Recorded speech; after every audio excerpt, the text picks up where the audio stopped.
Cette vidéo, c'est tout simplement le guide ultime du débutant au stoïcisme. Dans celle-ci, je vais vous expliquer exactement en quoi cette philosophie, cette pratique qui date de plusieurs milliers d'années, peut vous aider à complètement changer votre vie, faire face aux moments les plus difficiles et atteindre vos objectifs. Je me suis fortement intéressé au stoïcisme il y a 1 an et demi, alors que j'avais de graves problèmes de santé. Et je n'aurais jamais pensé que ça allait avoir un changement aussi profond sur ma vie. C'était probablement la période la plus difficile de ma vie. Et c'est vraiment les leçons que j'ai pu apprendre à travers la pratique du stoïcisme qui m'ont permis de m'en sortir. Mais pas seulement. Dès que j'ai commencé à aller mieux, j'ai continué à utiliser ces principes et ça m'a permis de m'améliorer dans tous les domaines de ma vie, qu'ils soient professionnels ou personnels. Du coup, le mois passé, je me suis fixé un objectif. Réaliser le meilleur guide du stoïcisme jamais créé.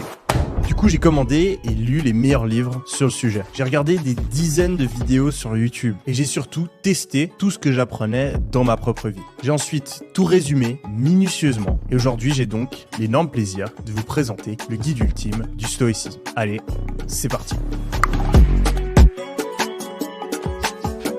Ce guide est divisé en 4 parties. La première, dans laquelle on va parler de l'histoire et l'origine du stoïcisme. La deuxième, dans laquelle je vais aborder les 5 principes fondamentaux du stoïcisme et pourquoi vous devez absolument vivre votre vie selon ceux-ci. Dans la troisième partie, on va parler en détail des 5 pratiques stoïciennes les plus importantes que vous pouvez implémenter dès aujourd'hui dans votre routine pour améliorer votre vie. Et finalement, dans la 4e et dernière partie, je vais vous expliquer exactement comment mettre en place un plan d'action pour devenir un véritable stoïcien. Avec mon équipe, on a passé plusieurs dizaines d'heures sur cette vidéo. On est convaincu qu'elle va énormément vous aider et notre but, c'est qu'elle soit visionnée par le plus grand nombre de personnes possible. Et pour ça, on a besoin de vous. On n'a pas besoin de votre argent. On n'a pas besoin que vous ayez parlé de cette vidéo dans la rue. On a simplement besoin que vous preniez le temps maintenant de prendre votre souris et que vous appuyez simplement sur le bouton des likes qui se trouve en bas à gauche de la vidéo. Ça permettra à l'algorithme YouTube de voir que c'est du contenu de qualité et sera donc mis en avant devant une plus grande audience. Alors si comme moi, vous pensez que parler de stoïcisme, ça a un meilleur impact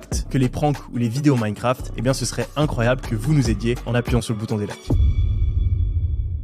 Dans l'antique Chypre, 300 ans avant Jésus-Christ, résidait un opulent marchand du nom de Zénon. Un jour, il perdit toute sa richesse lorsqu'un violent orage engloutit son navire et sa cargaison. Ce tragique caprice de la nature anéantit en un instant le travail de toute une vie. Mettez-vous à la place de Zénon. Comment auriez-vous réagi face à la perte abrupte du fruit de tant d'années de labeur balayé par une force naturelle impitoyable? Quelle aurait été votre réaction? La colère? La tristesse? Le désespoir? Pour beaucoup, ces réactions auraient été naturelles. Mais pas pour Zénon. Zénon de Citium, le fondateur du stoïcisme. Non, Zénon décide de rester calme. Et il arrive même à transformer cette tragédie en point de départ du plus gros accomplissement de sa vie. En effet, n'ayant plus grand chose à faire, il décide d'entrer. Non, Épictétus signifie littéralement acquis. Acquis parce qu'Épictète, c'est quelqu'un qui est né esclave et qui va mourir en étant l'un des professeurs les plus influents de sa génération. On raconte que les gens parcouraient des centaines de kilomètres pour avoir la chance de l'entendre. Et son influence perdure encore aujourd'hui. En effet, il a inspiré certains des plus grands hommes de l'histoire, comme Theodore Roosevelt, qui emportait ses livres sur le champ de bataille notamment. Et puis finalement, le 4e homme qu'on doit absolument mentionner quand on parle de stoïcisme, c'est bien sûr Marc Aurèle, dont on a retrouvé le journal intime, Méditation, qui est aujourd'hui le livre le plus emblématique du stoïcisme. Marc Aurèle, il a marqué son histoire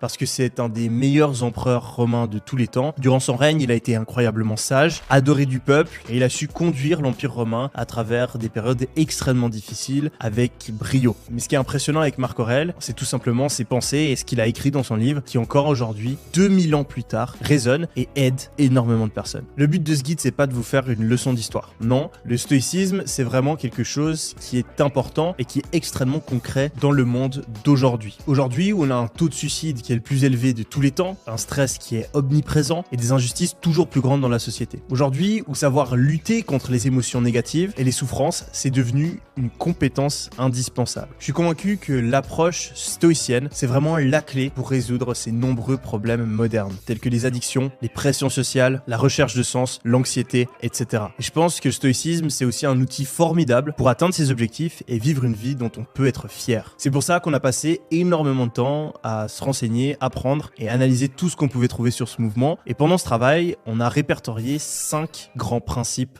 fondamentaux. Le premier principe, c'est bien sûr la dichotomie du contrôle. Elle est extrêmement bien résumée avec cette citation. Que la force me soit donnée de supporter ce qui ne peut être changé, le courage de changer ce qui peut l'être et la sagesse de distinguer l'un de l'autre. La dichotomie du contrôle, c'est tout simplement la croyance fondamentale qu'il faut savoir distinguer ce qui est 100% en notre contrôle de ce qui ne l'est pas, et de traiter ces deux choses de manière complètement différente. Parce qu'on a souvent tendance à s'obséder sur des événements qu'on ne contrôle pas, et au contraire à négliger certaines choses qui sont à 100% entre nos mains. Personnellement, j'adore toujours distinguer les actions qui sont à 100% en notre contrôle des résultats qui sont que partiellement en notre contrôle. Par exemple, comme le dit Épictète, quand on fait du tir à l'arc, eh bien, le fait qu'on ait bien dormi, le fait qu'on ait bien mangé le matin, le fait qu'on se soit entraîné pendant des mois et des mois, le fait qu'on est concentré à 100% quand on se prépare à lancer notre flèche. Tout ça, c'est des actions. Elles sont à 100% en notre contrôle. Mais une fois qu'on a relâché la flèche, et bien là, c'est le destin qui prend le relais. On peut pas calculer avec précision exactement le vent. On peut pas prévoir exactement dans quelle direction notre cible va bouger. Et donc, le fait que notre flèche touche sa cible ou pas, le résultat n'est pas à 100% en notre contrôle. Et donc, une fois qu'on a compris ça, on réalise que pleurer ou s'énerver parce qu'on n'a pas touché notre cible, c'est pas une réaction appropriée. Et on réalise aussi qu'être anxieux, stressé, s'inquiéter par rapport à une compétition future de tir à l'arc, c'est inutile et que la seule chose sur laquelle on a une influence totale, c'est encore une fois nos actions, le fait de s'entraîner ou pas, de se coucher le tôt le jour d'avant ou pas, etc. Mais faire ça, c'est extrêmement difficile parce que toute notre société est habituée à faire l'inverse. Si par exemple, vous devez passer un examen, écouter en classe, faire les exercices, réviser, être appliqué pendant votre examen et relire vos réponses avant de partir, ça c'est sur quoi on devrait juger notre performance. Mais vous l'avez bien compris, c'est pas là où la plupart d'entre nous on juge notre succès. Non.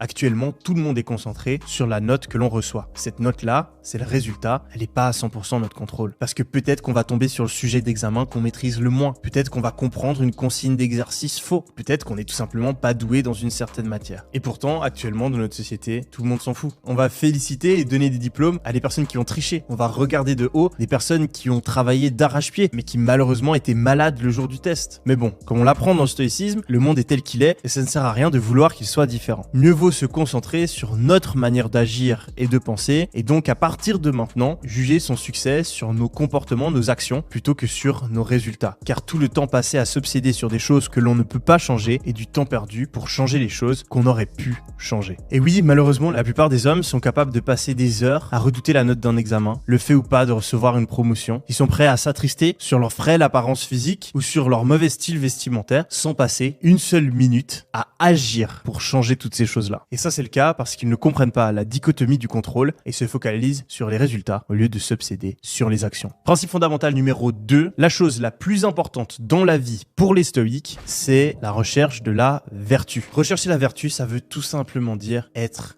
une bonne personne. Faire preuve de morale, agir de manière juste et éthique. Dans le monde actuel, beaucoup de personnes se concentrent sur avoir le plus d'argent possible. Avoir la meilleure santé, la meilleure apparence, la meilleure réputation, la plus grande popularité. Toutes ces choses-là, c'est pas des mauvaises choses. En effet, on le verra plus tard. Pour les stoïciens, ces choses-là, elles sont indifférentes. C'est mieux de les avoir si on peut, mais il ne faut pas tout sacrifier pour les obtenir. Pourquoi ? Parce que ces choses-là, elles ne sont pas à 100% en notre contrôle. On retombe sur la fameuse dichotomie du contrôle. Ce serait donc une absurdité d'avoir une de ces choses-là comme objectif principal de sa vie. À l'inverse, nos vertus, nos valeurs, notre comportement, c'est quelque chose qui est à 100% en notre contrôle. Et donc, notre objectif ultime, ça devrait être de vivre en accord avec ces valeurs. Valeurs qu'on peut définir nous-mêmes, mais les stoïciens en ont défini 4, qu'ils nomment les 4 vertus cardinales. La première, c'est la sagesse. C'est simplement le fait de savoir différencier ce qui est bon de ce qui est mauvais. C'est le fait de réussir à penser clairement, sans être influencé par nos émotions ou nos biais cognitifs. Personnellement, j'adore la définition de la sagesse par Naval Ravikant, qui est un entrepreneur, investisseur et philosophe américain, et qui donne cette définition. La sagesse, c'est comprendre les conséquences à long terme de ses actions. Ça peut paraître bateau, mais en réalité, ce qui différencie les bons choix des mauvais choix, c'est simplement de tout prendre en compte. Quand on fait des mauvais choix, souvent, on est obsédé par le présent, par le court terme, et on oublie les conséquences à long terme. On va manger du sucre, c'est bien sur le court terme, mais ça a un impact négatif sur le long terme. On va trahir un ami, ça va peut-être nous permettre d'obtenir du plaisir ou de l'argent, mais à long terme, ça va corrompre notre esprit et ça va nous créer une mauvaise réputation qui risque de se retourner contre nous. On va succomber à la tentation et tromper notre épouse, alors que c'est quelque chose qu'on va regretter pour tout le reste de notre vie. Depuis que je connais cette définition, je l'applique à tous les choix et personnellement, j'ai encore jamais trouvé de choix rationnel qui était sage, qui ne prenait pas en compte toutes les conséquences qui existaient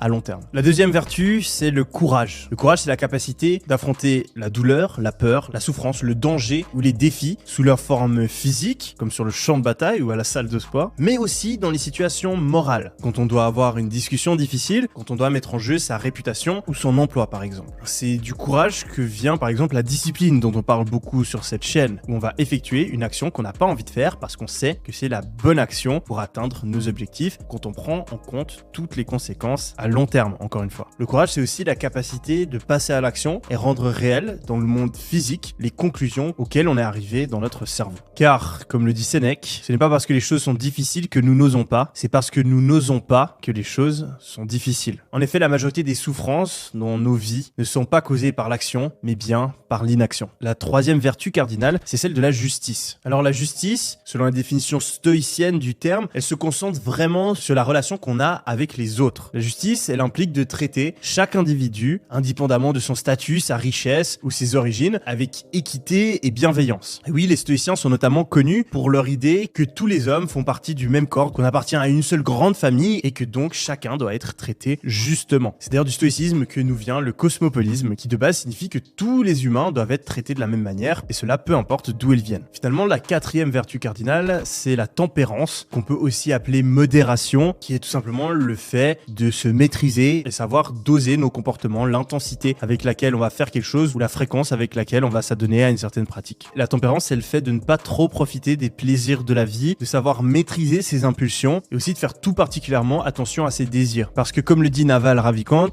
un désir, c'est un contrat qu'on passe avec soi-même dans lequel on accepte d'être malheureux jusqu'au moment où on obtient quelque chose. Vous l'avez compris, il ne faut donc pas désirer des choses qui ne sont pas à 100% en notre contrôle ou alors le faire avec modération. En effet, le secret du bonheur, vous ne le trouverez pas dans la recherche de plus, mais bien dans la capacité à savoir profiter de moins. Le troisième principe fondamental du stoïcisme, c'est la nature comme principe directeur. Les stoïciens croient que tout ce qui nous entoure fonctionne selon un réseau de cause à effet, qui aboutit sur une structure rationnelle et causale du monde et de l'univers. Et ils appellent ça logos. Le monde est donc fondamentalement indépendant de nous, il nous doit rien. Les événements extérieurs ne sont donc ni bons ni mauvais. Et ce qui compte, c'est la manière dont on les interprète. Il faut arrêter d'être surpris ou de prendre personnellement certaines choses qui vont nous arriver dans la vie, même si elles sont négatives. La mort d'un proche, la trahison, les problèmes de santé, ce sont des choses normales qui sont vouées à arriver et qui sont simplement une partie naturelle de la vie. Du coup, on doit les accepter, c'est le fameux amor fati, l'amour du destin, que tout bon stoïcien comprend et applique, car comme le dit Épictète, ne demande pas que les choses arrivent comme tu le souhaites, mais souhaite qu'elles arrivent comme elles arrivent et tu seras